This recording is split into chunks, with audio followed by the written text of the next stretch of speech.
Good morning to all of you. It's a pleasure to be with you all today. We are men of God. Men and women of God. Now, doesn't it sound good? That is a great blessing to us, to be men and women of God. We are in brotherhood together. We're in the body of Jesus Christ. He added us. I didn't have a say as to whether or not you're going to be a part of the brotherhood. You didn't have a say as to whether or not I would be a part of the brotherhood. Your obedience and my obedience to our Lord Jesus Christ has brought us into brotherhood. And as the church of the Lord Jesus Christ, the apostle said, you're the pillar, the ground of the truth. You are the pillar, the ground. Is there another pillar? No. Is there another foundation, another ground upon which the truth is built? No. You are the pillar and the ground of the truth. We, men and women of God, born of the Spirit, born of the water, brotherhood together, we are the pillar and the ground of the truth. If the world is to know the truth, you and I are the ones to show the way. By our example, by our speech, we are the ones to show the way. What a great opportunity. What a great privilege this is, to be together in the brotherhood of the men and women of God. It's certainly nice to be with you all today. I'm glad that we could share this time together, and I thank you for the opportunity, the invitation to be present today. Preaching to millions every day, that's our job. Preaching to millions of people every day. Our Heavenly Father knows every person in the world. That blows me away. Is it you? It just blows me away that the Lord knows who is seeking Him. And for you and me to be able to put the gospel on the air. The air. That it can be picked up. The air that it can be snatched down. That is amazing. And you think about what's the oldest means of communication that you have? Y'all remember the radio? Any of you remember WLS? WLS Chicago. How many of you do? You heard it? We've got people old enough to know. WLS radio. Chicago, Illinois. 50,000 watts, I believe it was, from Chicago, traveling 600 miles to Lawrenceburg, Tennessee. Tuned in on Granddaddy Road. And I heard the Beatles for the first time. Wow. 600 miles.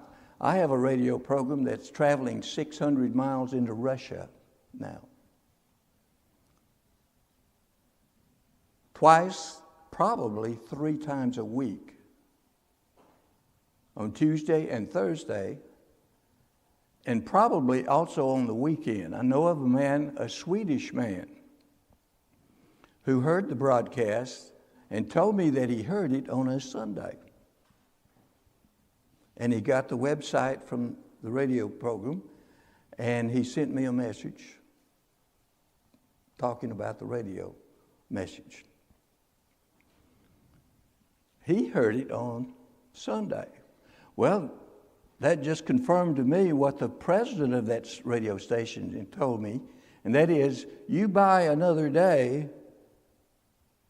Tuesday, and I will give you also one on weekends as a filler to fill in the gaps as time allowed. And so this Swedish man heard that program on Sunday. And so, 600 miles into Russia, yeah. Other parts, Germany, to the south, Ukraine. Ukrainians also hear that station. And the Scandinavian countries. Don't you think that's amazing? It just blows me away to think about it. Yes, God knows if he or she longs for him. Are we finding any seekers? Is there someone tuning in? This church is helping me with airtime money. You are helping me to purchase this time on the air in the world.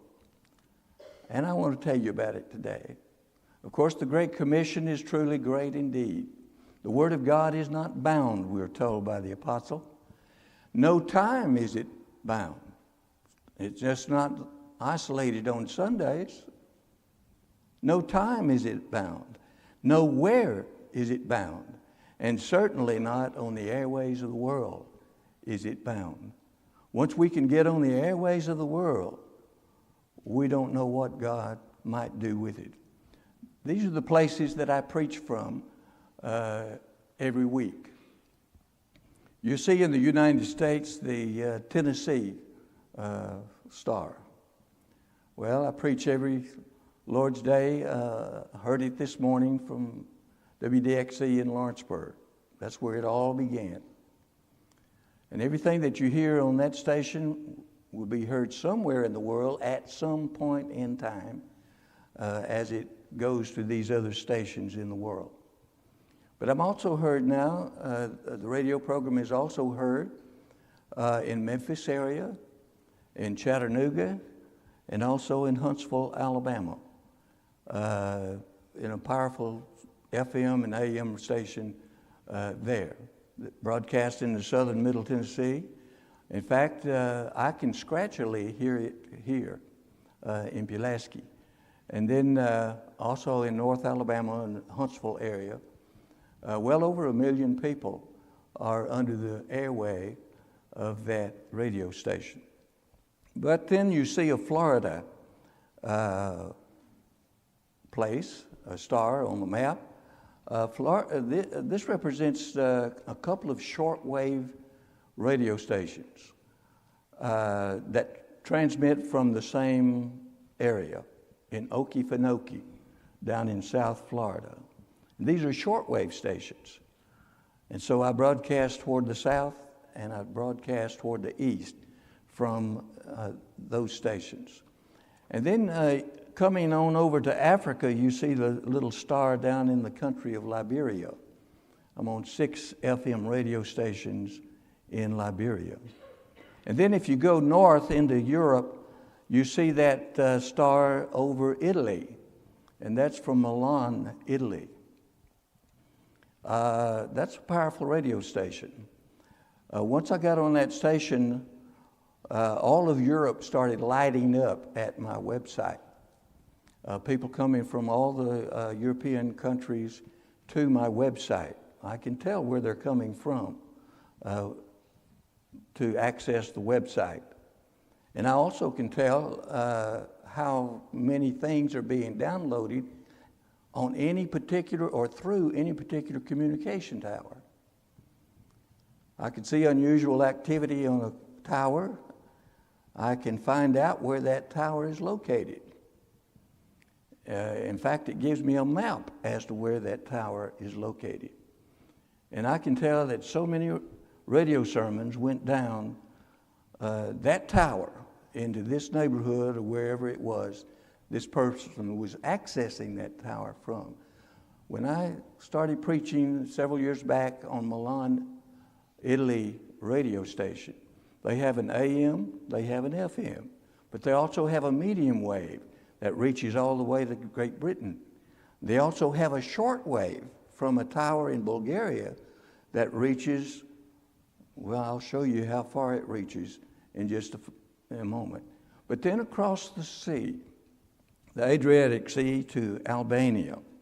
I am now on the radio in Albania and have been for a couple of years. But I have a treat on this one.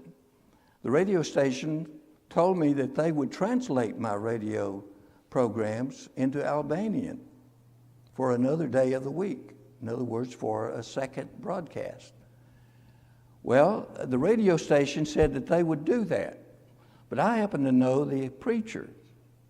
Not personally, but I know him by name. I knew him by reputation. And so I contacted him. Would you be willing to make the translation of my radio manuscripts and be on the air at the station in your town the following week with the same message in Albanian? Would you be willing to do that? He said, I would be tickled to do that. I'd be happy to do that. And so Albert Sipi does the Albanian translation, and he's on the air every week. And by one payment, one cost that it would cost me to be on one day a week, I'm getting 2 days a week, and the second one in the language of Albania. Isn't that marvelous? That the Lord worked together for good. And then you see in the Middle East, you see a star there, and that star is over Bethlehem. How appropriate. Star over Bethlehem. And that's where that radio broadcast originates. That's where the radio station is. It's an FM station. The program comes on at 11 p.m. on Thursday evening. The rest of the day on that radio station, they're giving tourist information. But at night, they provide gospel programming. And so my program comes on at 11 p.m. on Thursday evening. But it's also heard in Jerusalem from a second tower. This radio station broadcasts from 3 towers. Their same programming is in Bethlehem, and then a tower just a few miles away, but because of the mountains, they need the second tower in Jerusalem. And so in Jerusalem, the program is being heard. And then there's a tower in the Palestinian territories, in the capital of Ramallah. And so from these 3 towers, we get to broadcast in the Holy Land. We don't see much activity from those towers there. But there is some, but not much. And since the war started, very little indeed. And you can imagine why. But anyway, we're still in Bethlehem, preaching the gospel every week. And then you go to the Far East. You see those stars. Oh, I meant to go north. You see that one north of Bethlehem. That's from Latvia.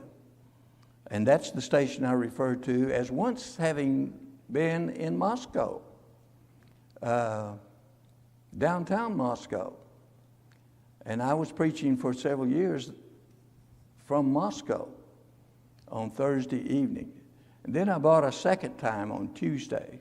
And then they gave me a weekend. But then the station, because the government said you have too much American religion on the air, only one day a week they programmed in English. And that was on Thursdays at the time. And so only one day of the week, but that was enough for the government to try to shut them down, to try to label them as a foreign agent. Now, we do the same thing in America. If the Russians own a radio station in America, like in the New York area they do, they are labeled a foreign agent because they have too much Russian programming, you see. And so in Moscow, we had too much American programming, and all of it was religious.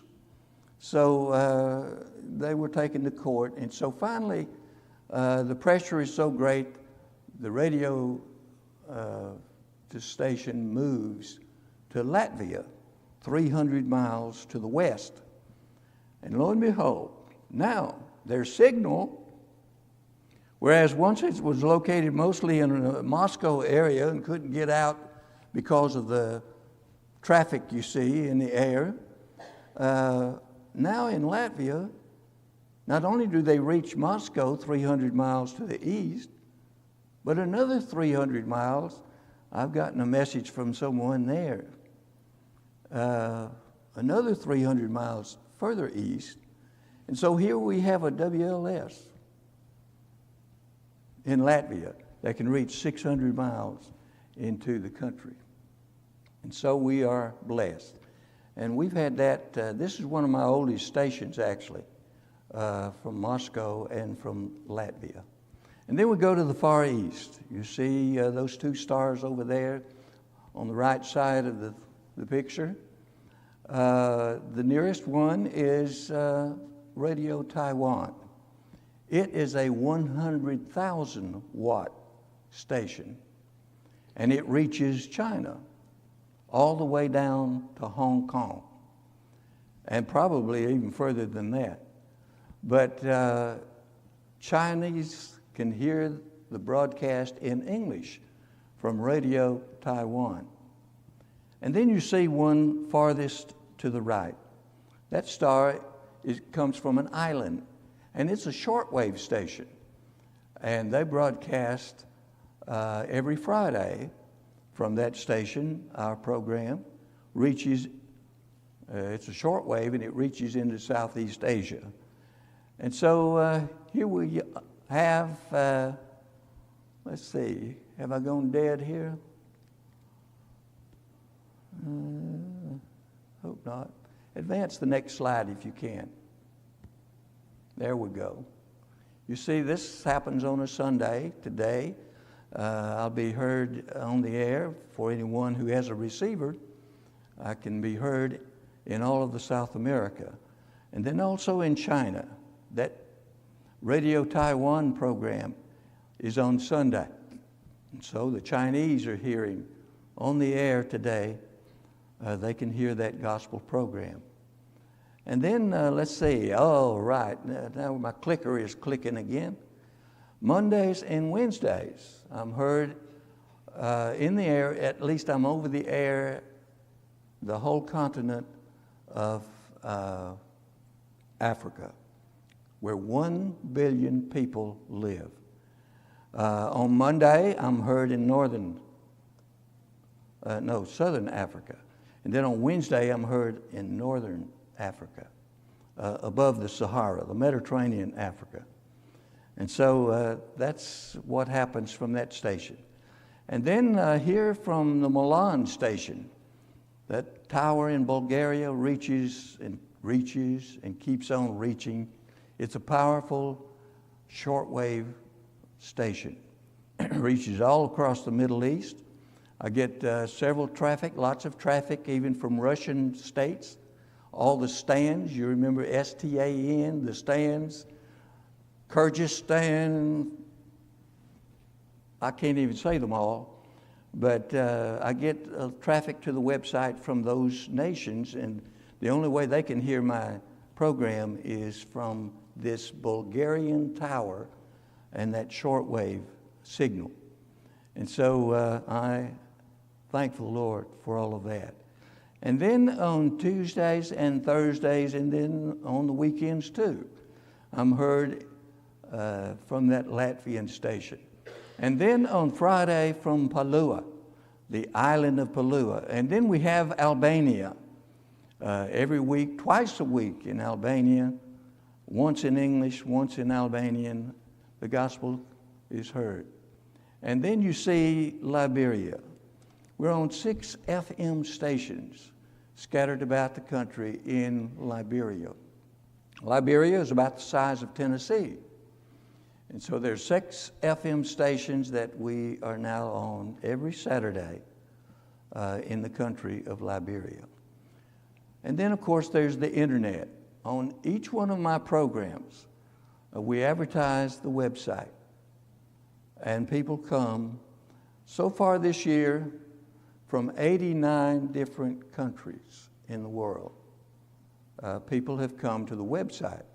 What they find there is 156 sermon manuscripts, radio program manuscripts.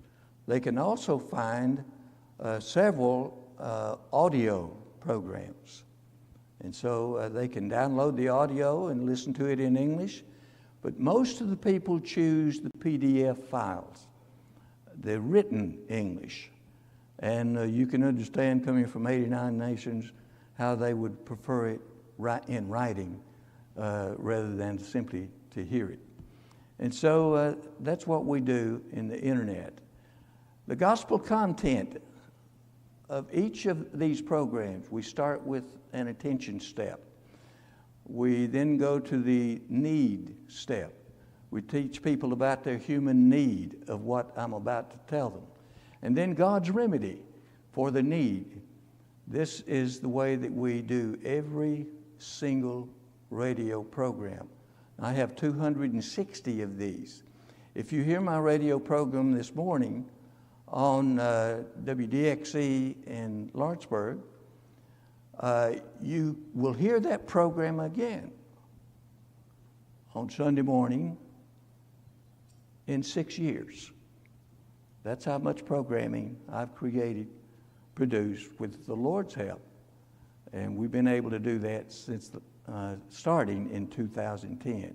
Well, we've got God's remedy on each program. And then we have a visualization step. How does this remedy look on you?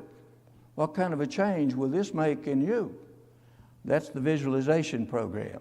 And then the action step. Well, this is what you have to do.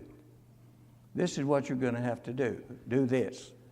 And one of the things we say, not only the plan of salvation comes in here, but one of the things we say is visit a Church of Christ near you.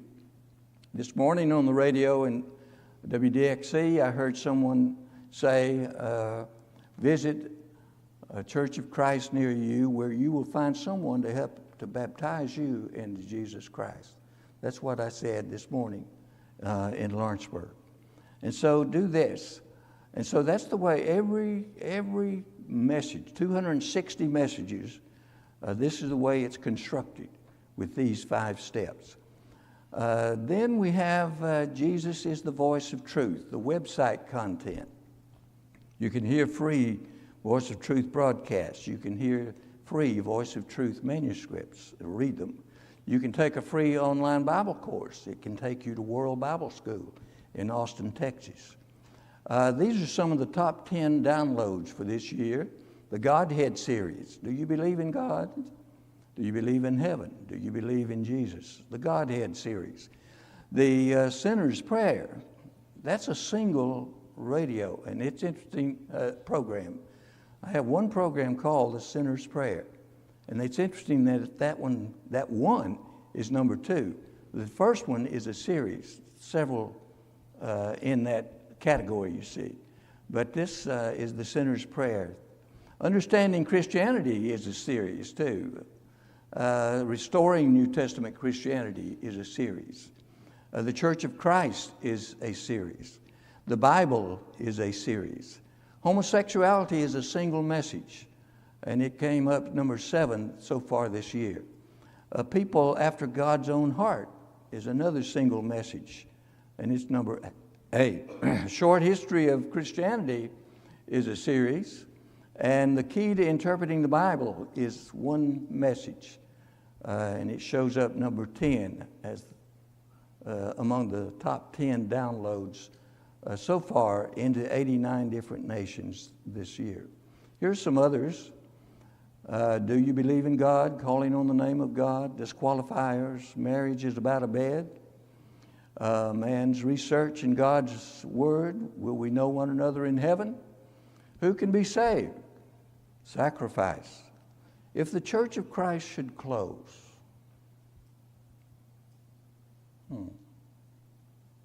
what would happen if the Church of Christ should close? This was prompted by a radio preacher that came on ahead of me in Lawrenceburg for a short while. He didn't stay long, but he was a short while.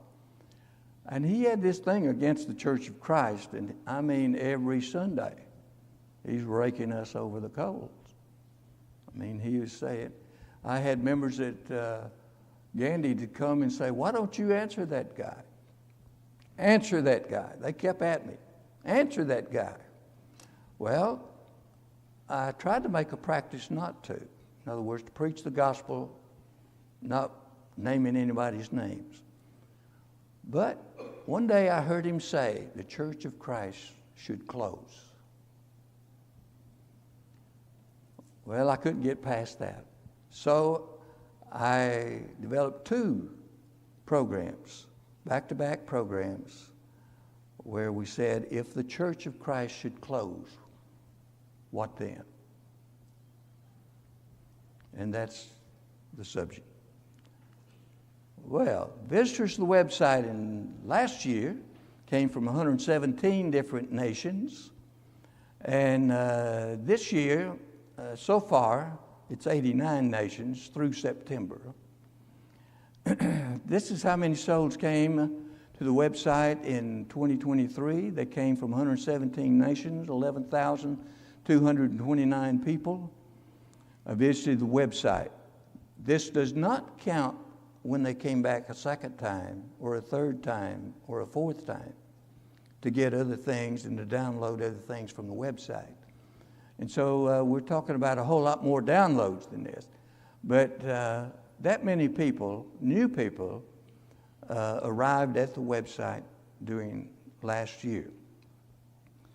So the word of the Lord continued to increase and prevail mightily, the record says. Top 12 nations turning pages at the website: United States, Russia, China, Thailand. Yes, the United States. I was surprised at that because most of this programming you see is somewhere else in the world. But people come to the website from the U.S. These are the 3. Russia, number 2, China, Thailand, India, Sweden, Canada, Great Britain. I was surprised at Great Britain, the numbers who come from Great Britain. Brazil, Bulgaria, South Africa, and the Ukraine. You know, the Ukraine used to be number 3 before the war. But now it's dropped to number 12. And for obvious reasons. They're at war. And that's disrupting a lot more than just daily life. Well, leading 9 regions of the world is the Americas, Eastern Europe, Far East, Southeast Asia, Central Europe, Scandinavia, Middle East, Middle Asia, Middle East, and Africa. Africa is the least among those. Africa has the least technological developments. And so they're more limited in being able to reach our website, etc. And so we ask you to pray also for us, that God may open to us a door for the Word to declare the mystery of Christ, that I may make it clear, which is how I ought to speak. Colossians 4, 3 and 4. Well, you also must help us by prayer, says the apostle in 2 Corinthians 11, chapter 1, verse 11. Our podcast is at podbean.com. You can access any one of these sermons at podbean.com and look for Larry Murdock, and you will find what we have there. I appreciate the help of this church. You give something every month, and we're so grateful for this support, and we're thankful for your help in doing this. You know, I did something that a preacher should never do. I forgot to ask what time I quit. 10:15. So I've got 10 more minutes, right? Okay. Well, what am I going to do with that? Come up here, brother. Come up here. On the way over today, this hearing aid went out. So, you're charged with any questions. Okay? I'll be his translator then. Okay, you get to translate, Yes, right? sir. Yes, sir. All right. Hey, very good. Ask this man a question and he'll see that I get it. What question do you have about Yes, sir, it? Mr. Jimmy. All of the sermons are in English except for that that was translated in Albanian, so these people have to be able to understand English to be able to respond. Is that correct? He asked if since all of your lessons are in English, are any of the other ones translated into another language, or do they have to be able to speak English in order to understand? In Albania is the only place where my sermons are translated. The Albanian preacher is a man by the name of Albert Cepi, C-E-P-I. He is supported, I think, by a church in Cleveland, Tennessee, and he translates my programming into Albanian, and it's on the Albanian station there. In fact, that Albanian station has actually 3 towers from which they broadcast. And so it's interesting that it goes far and wide. But he speaks Albanian. He's an Albanian preacher, Albanian man, and he makes translations. But otherwise, it's Tennessee English. What other question?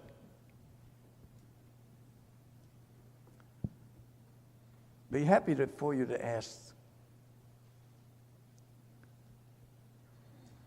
How to make initial contact with some of these stations that you're in contact with? How do you initially make contact with the radio stations? How did you get in contact with the Albanian? Usually through a radio broker by the title of Pan American Broadcasting. Now, they handle a lot of my programming. Some of them, years ago, I sent a message just broadly to lots of radio people.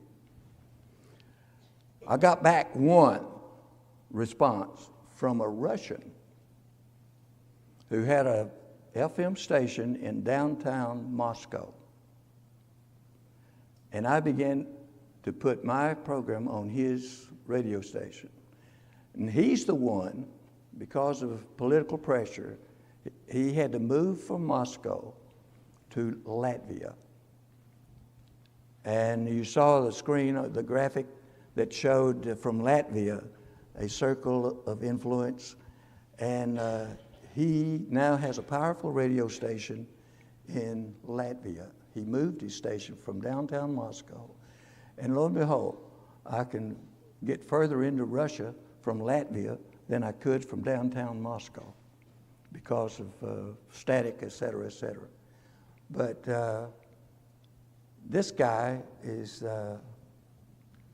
I've been with him since 2014. And I'm in communication with him. I have met this man, the president. He had to leave Russia because of his having this Christian radio station, and he now lives in Oregon and has lived in Oregon for many, many years. But I have met this man. I met him in Nashville, and we spent some time together, and he is very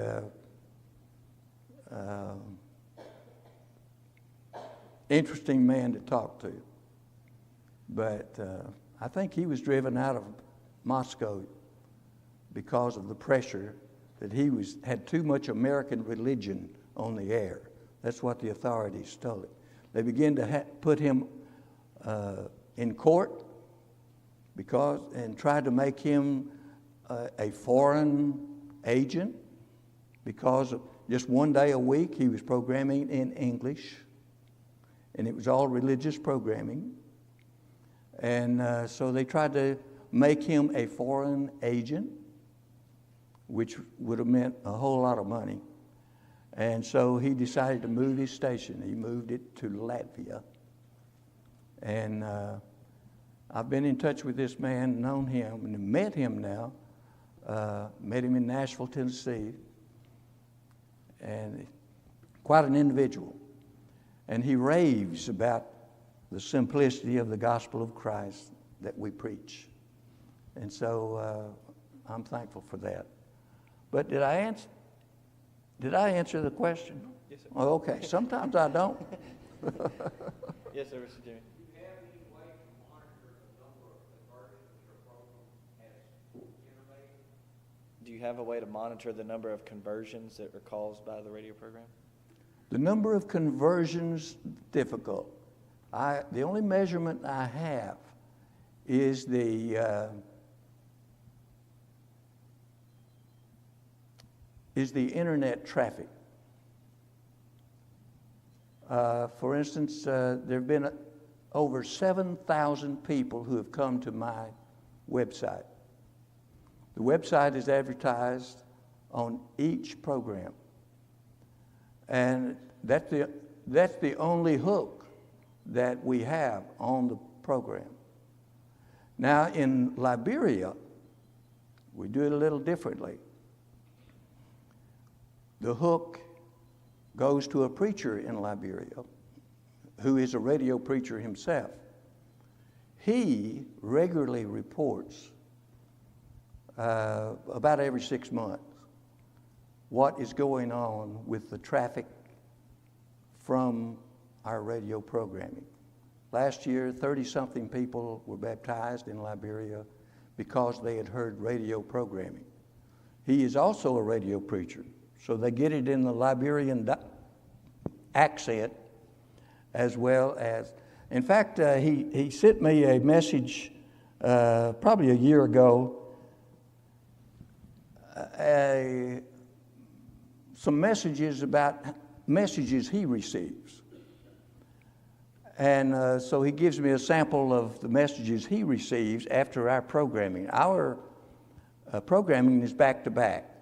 I have the 15 minutes, and then he has 30 minutes on the air. And so he gets messages. He got this message, and he shared it with me. He says, "I am so happy that you translate that American preacher." In other words, this Liberian preacher was taking, I sent him all my manuscripts. He has all my manuscripts. So he was able to probably have a subject on the same subject as me on the day that I broadcast. But the message was, "I sure am glad you translate that English speaker." That's interesting. But Jonathan Cooper is this man's name. He is a faithful gospel preacher in the country of Liberia. He has seen, and he monitors, and he takes care of getting my program on 6 FM radio stations. He is supported primarily by a Oklahoma church, and so we're happy to have that connection. What other? Yes, sir, Mr. Davis.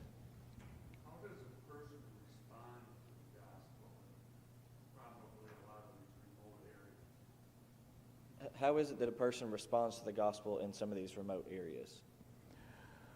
Well, that is difficult to answer. They can respond, and we give them a website. But as you can see from the graph, the message is going out on the air in places that, and we can monitor. For instance, this year we've, I think it's 88 or 89 countries. Over 7,000 people have come to our website that we advertise. In some countries, for instance, in Liberia, the radio preacher there who handles these things for me, he can give local programming. And I put his tag on my programming. It's his voice that is at the end of each one of my programs that airs in Liberia. His voice comes on in that Liberian dialect of his. He calls it English, but anyway, it's a Liberian dialect. And he gives local information as to local connections. And so he baptizes a lot of people every year because of the radio programming that we do there. But it's hard to say about, and that's the drawback. On every program that we utter, at the end of it, we say, visit a Church of Christ near you. That's about as best we can do at advertising anyone who's local. The Albanian man, whom I'm in touch with, I asked him here a while back, I said, do I raise money again next year for the Albanian program? How's it going? What is happening? And he said, by all means, raise the money because we are getting traffic, we are getting people's response. And so these are the few things that I know. But what do I know about the gospel? This man can tell you. You scatter some seed and what happens? Well, you happened. You heard the gospel. How'd you hear it? I heard someone, I was preaching in Milledgeville, Georgia years ago. I preached there for 3 years. And I met this woman at the hospital. She was from Valdosta, Georgia, somewhere. And she had heard the gospel on the radio. And that's how she became a member of the Lord's body. How did you become a member of the Lord's body? How did you hear the gospel? And it makes sense to you for the first time. It might have been your parents. Might have been your friends. But somehow you heard. And so we send it out with a prayer. The gospel of Jesus Christ goes out with a prayer. That someone is listening. Because we know that the Lord knows everyone. Something else, or I'm supposed to quit? You're supposed to quit. Okay. Thank you so much for this opportunity.